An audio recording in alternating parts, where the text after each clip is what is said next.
Rebellious Studio presents the Mind Body Podcast with your host, Maria Angelova.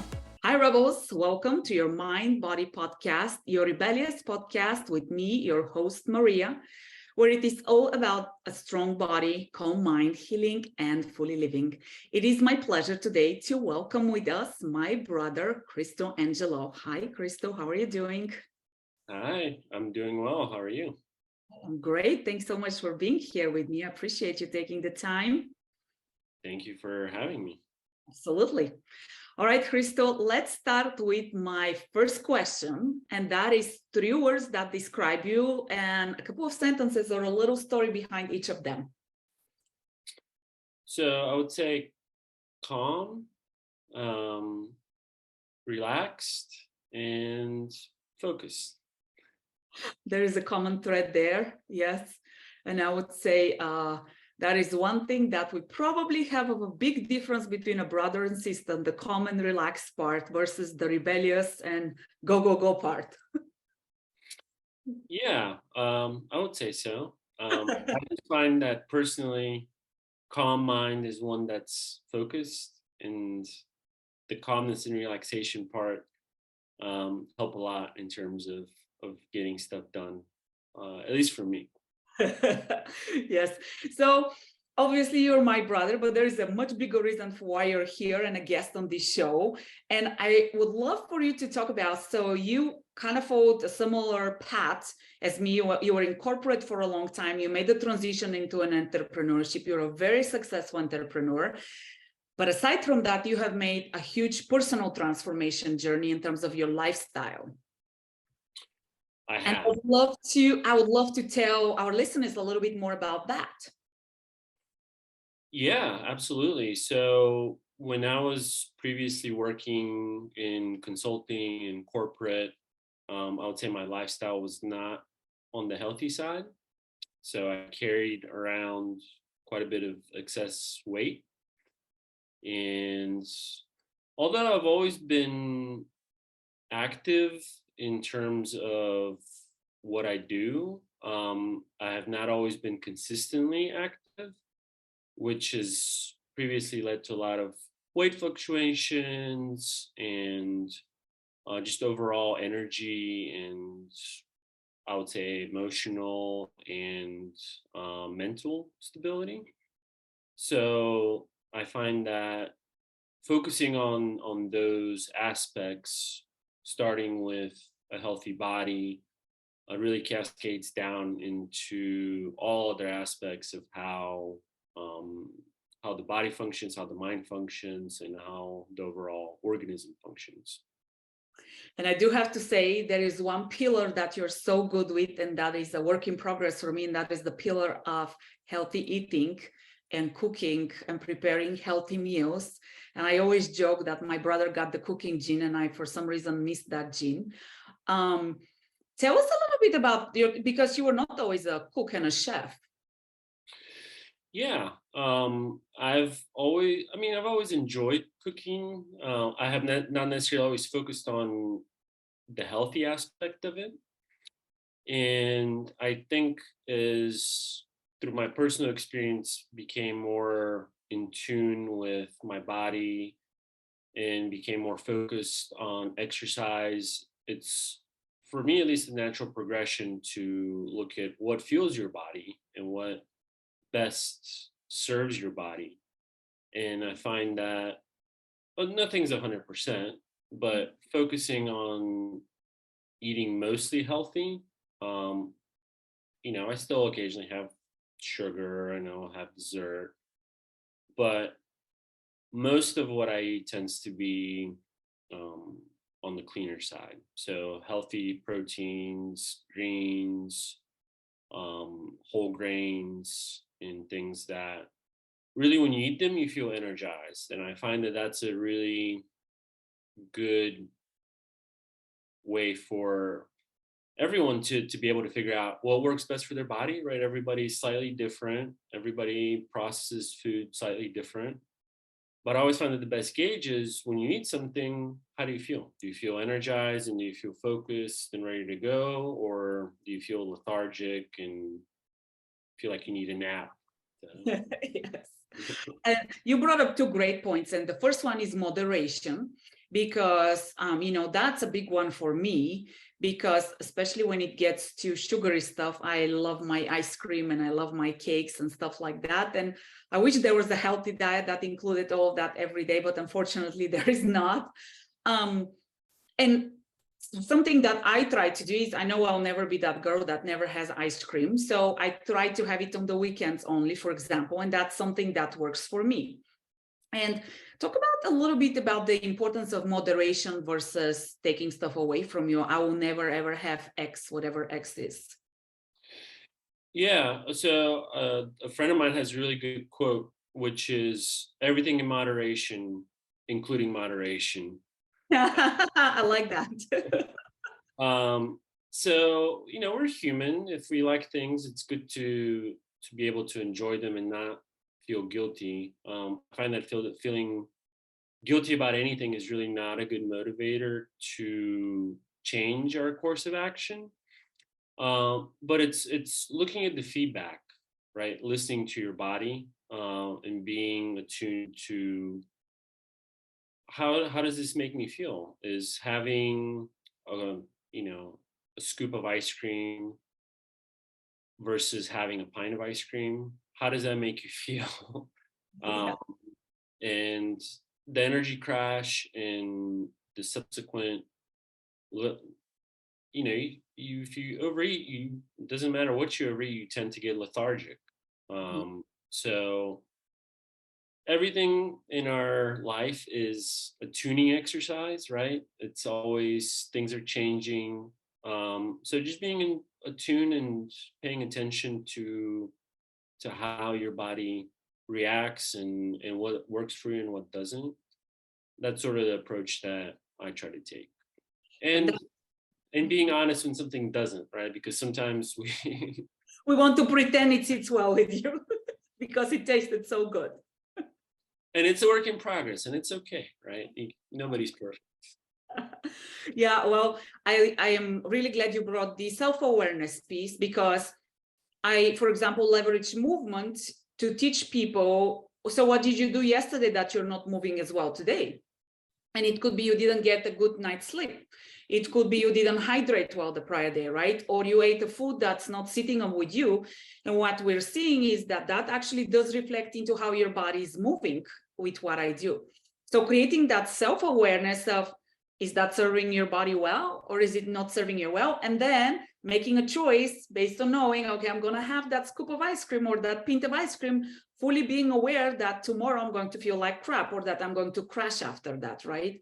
So creating that self-awareness is very, very key. I don't think it's just in the context of eating, but really anything in life. And the other point that you brought up, and I'm completely going blank right now. Oh, yes, I know. Changes. So you went from going to clients' dinners, consuming alcohol, heavy meals, to cooking at home, making healthier choices, making movement a part of your routine. And what I tell people, I'd love to hear your opinion, is, small but consistent steps, right? If you're a couch potato, have never worked out, have always eaten fast food, now overnight to transition to eating salad every day and exercising, that's just, you're setting up yourself to beat on yourself and to just give up because you say, well, I know I can never do this. So let's talk about creating new habits, because to me, it's all about the lifestyle, right? It's not about the 30-day detox, the 30-day boot camp, or whatever you're going to do. It's about consistent change that helps you function optimally. And you're one of those people who has made those changes in your lifestyle. Can you talk a little bit about that, the transition in itself? Yeah, no, that's a excellent point. And I think it's, so mind, health, body aside, I think it's true for everything that we do in life. Which obviously this is a core component of. But even when it comes to work or doing something new that we're not familiar with, is when we're doing stuff, most stuff that we do is based on habit. And our habits are based on repeat actions. And those repeat actions reinforce the habits. So it's very important to start slow, because to what you said, if you're a couch potato and you don't move around much at all, if you say, I'm going to start running 5 miles a day, first day might be okay. You may be able to do it, maybe not feel so great, but within a couple of days, you're not going to be able to sustain it. So, personally, what I started doing was walking. So, I made the goal of just walking every day and trying to get my movement that way. Once I was able to start feeling the impact of walking, I made adjustments to my diet. Again, slow adjustments. You don't want to go overboard, because the more drastic the changes, the less likely you're going to stick to it. Yeah. So once you're able to do something for, I think you may have better data to back this up, but I think it's something like 100 days to form a habit. Okay, honestly, I have seen various. Some days say 70, some days say 30. I think it takes a while to, let's just say, it takes consistency to create a new habit. Yeah. So if movement is something that somebody's not used to doing, walking 30 days in a row, it might just be walking a couple miles, but creating that habit. And then if your goal is to lose weight, once you start losing some weight, maybe going from walking to jogging or biking, to where your joints aren't going to be overly stressed because you're carrying a lot of weight around. Again, it's slowly shifting those habits from sitting on the couch eating popcorn or potato chips to going for a walk and having a smoothie or something like that. Um, yeah, it's slow and patient progression. And I think the toughest part of that is having the mental restraint to not go overboard. Because once people start getting motivated and get excited and they start feeling good, it's like, okay, I'm going to go from 0 to 100, which again could be nice to do, but in terms of maintenance, it's hard to maintain that. Yeah, and I'll tell you, in the context of movement, sometimes overdoing it is injuries, right? If your body is not conditioned to move and you decide to go run a marathon and you have never ran before, all of a sudden your knees, your hips, your back are not so happy, and then you return back to being a couch potato because your body feels like crap. Yeah, no, definitely. Injuries are a good way. Injuries are a great feedback loop from your body telling you that you're overdoing it. Yeah. Yeah. So professional athletes can push through injuries because they're professional athletes. Couch potatoes pushing through injuries is not a not a thing. Yeah, I mean, professional athletes have a whole different level of awareness of their bodies and what they can and cannot do and how to protect their bodies, versus if you have no awareness, you just watch some YouTube video of the greatest fat exercise that you have to push yourself. Probably not the greatest idea. One other thing you brought up as you were speaking is you brought up different modalities of movement. And I like that because I tell people, for example, Pilates will not be the solution for everybody. Some people would love it, some people would not like it so much. Other people might love biking, swimming, running, whatever your thing is. You have to find something that makes you happy and that brings you satisfaction so that you want to do it versus you have to do it and then it's the next thing on your to-do list. 100%. Yeah. Yeah, I would say on that, it's depending on what you're used to. But generally, any sort of movement, if you do it for a prolonged period, you are going to feel that, whether it's a runner's high, whether it's any sort of other sort of hormone release that causes good. Yeah. And that's a great incentive to make it a part of your daily routine. Yeah. And speaking of making it a part of your daily routine, what are the benefits as part of that you have seen as a result of transforming your lifestyle? Oh, I've You can abbreviate the list, the top few. well, I would say just the energy that is there on a consistent basis is night and day, right? From always being tired or always wanting to take a nap, being sluggish in during the day, having that post meal coma feeling that you're gonna fall asleep, um, to just having a consistent source of sustainable energy is by far the best one. um, Mental clarity, um, just the ability to really process emotional events and other things in a much cleaner way. Um, Yeah.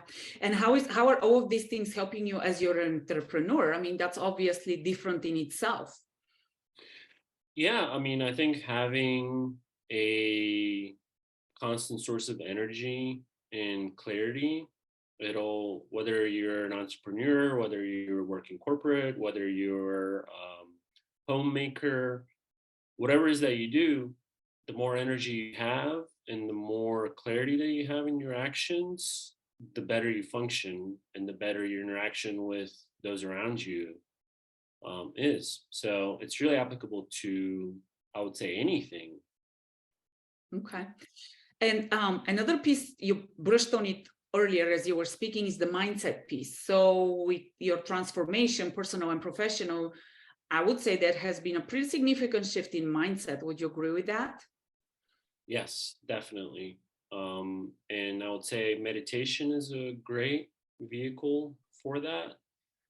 Um, but the mindset of why do I have to be in shape to, well, it's really in my best and everybody else around me's interest to be in the best shape possible, right? You don't have to be necessarily a professional athlete or a marathon runner, but it really benefits you and those around you significantly.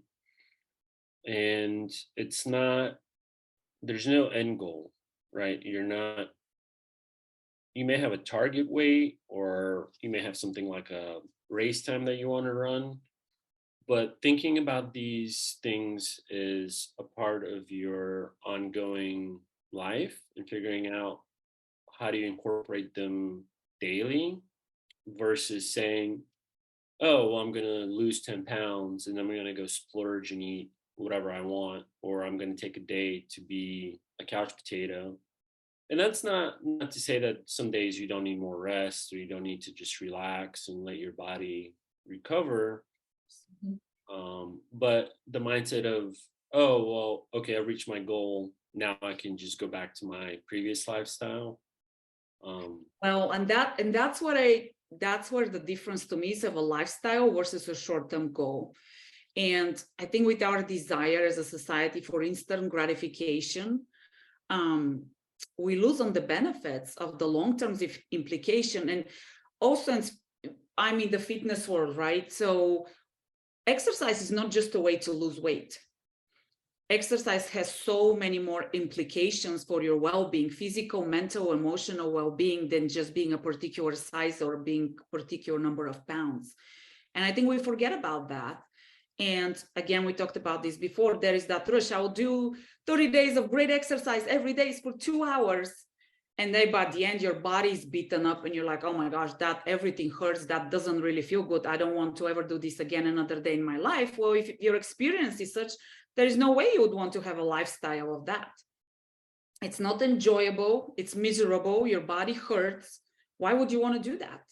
Versus if you have the experience you talked about, I have elevated energy, I have clarity, I want to do stuff versus nap. My perspective is different. It's elevated. That's a very different experience. it is, yeah. And it's interesting how stark. So on days when maybe my exercise is a little bit more delayed in the time of day, I always find mornings are ideal, but it's not always practical. Um, the going back to the self-awareness in terms of the thoughts that rush through your mind and how you deal with stress and things that happen. I mean, it's completely different before and after exercise. 100%.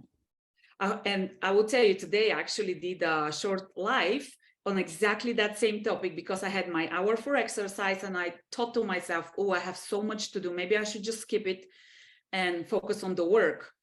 And then the other part of me was like, oh, you know, you're going to regret this because your focus won't be there. You will be distracted. Just go ahead and do it so that you can feel better, re-energize yourself, and then you'll be so much more on point. But it is tempting, right? In those days when we're busy, and that's why I say, if you don't prioritize it, you'll never find time for it. So you have to make it a priority on your to-do list. Yes, and there's a million ways that you can work it in. So that excuse of I don't have time. I mean, again, some days are just busy and it's tough, but you can work it into. So one of the things that I do as a part of my workday routine when I'm working is whenever I'm in between meetings or if a meeting ends early, I'll just do resistance exercises that take a couple minutes, right? You don't have to go and exercise for a full hour. Right. If you do 5 minutes 10 times a day, again, from a hard cardiovascular standpoint, it might not necessarily have the same impact or benefit as going jogging for 30 minutes, but your body still will feel so much better. Yeah, it's better than doing nothing. And that's what I tell clients. Take 5 minutes in between meetings, or put reminders on your calendar and just do some light stretching, or take a few breaths, or just step outside and just get some sunshine, right? Those are little simple ways that don't take so much. Or meditate, you know, while you're sitting in your chair before the meeting starts. I mean, there's so many options for things you can do to help your body and mind be, you know, serve you at their best. Yeah, and it goes back to what you were saying earlier, which is mindset, right? If you're looking for barriers, you can always find barriers. Yeah, that's exactly right. All right, Christo, let's say, give me your definition of rebellious. I would say rebellious is having the courage to stand up to do what's right, even if others don't agree with you. I like that. I like that a lot. All right, let's go to a favorite quote or advice for our listeners. If nothing changes today, then tomorrow is probably going to be a repeat of today. Ooh, that's wise. I like that. I have to write that down. I like that. Yeah, it's been very helpful for me to not procrastinate, because if you don't make the change today, then if you say I'm going to do it tomorrow, yeah, you're probably just going to say, oh wait, one more day. starting tomorrow, starting the 1st of January, right? We'll build those new habits different, and then, oh, we'll start next year. All right. Where can people find you? Wait, we didn't even really talk much about what you do. Tell our listeners a little bit of what you do. So I help companies with securing their information in the digital form. So cybersecurity, if you want to use the proper nomenclature. But yeah, essentially I work with companies to help them understand what their risks are and how to effectively manage them. Okay. And where can people find you? Social media, website? I'm on LinkedIn under my name, and then also firebrandsecurity.com. So those are the best avenues to get into. Okay, awesome. Well, once again, I thank you so much for your time. Appreciate it. I wish you continued success. And for those of you tuning in, thank you for listening. Let us know if you have any questions. And of course, make sure that you make it a rebellious day. Talk to you next time. Can't get enough of those rebellious conversations? Do make sure you subscribe, like, and share with your friends.